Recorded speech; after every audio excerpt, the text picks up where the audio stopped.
Bu qizimdagi mayda sochchalari 1 oylik parvarishimizdan keyin paydo bo'ldi. Video qiziq bo'lsa, oxirigacha ko'ring. Bizga qalampir, munchoq, koritsa, lavroviy list va rozmarin kerak bo'ladi. Bularni hammasini bitta idishga solamiz. Iloji bo'lsa, lavroviy list bilan koritsani maydalab sovurganinglar yaxshi. Idishimiz to'lar-to'lmas suv solib, 15 minutga qaynatishga jo'natamiz.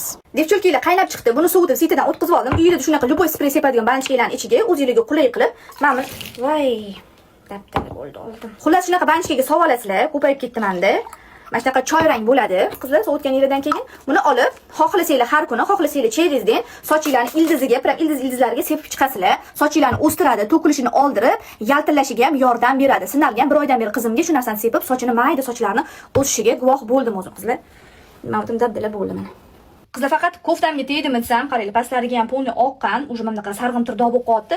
Bitta kofta emas, shalvarimga ham tegibdi, mana shalvarim mamitlariga ham to'kilgan. Hozir men buni kirmoshinaga bavi bilan birga sovoraman. Ko'pchilik bavini kirmoshinaga solsa bo'lmaydi deb o'ylarkan, faqat tog'origa yetadi deb o'ylarkansizlar. Yo'q qizlar, bemalol bavini kirmoshinaga solsanglar bo'ladi, faqat gradusini 60 dan balandga qo'yasizlar. Hozir ko'rasizlar, seri bilan rozovini sovoryapman. Hech narsa qilmaydi. Bavi chunki ichida xlori yo'q, eko mahsulot. Hech narsa qilmaydi. O'zingizlarga loyiq qilib sovolasizlar. 60 gradusdan balandda yuvasizlar. Muammoinglar hal. Mana qizlar, qaranglar, yuvib bo'ldim. Top toza bo'ldi. Top toza, hech qanaqa dog' qolmagan, yaxshi ham bavi bor.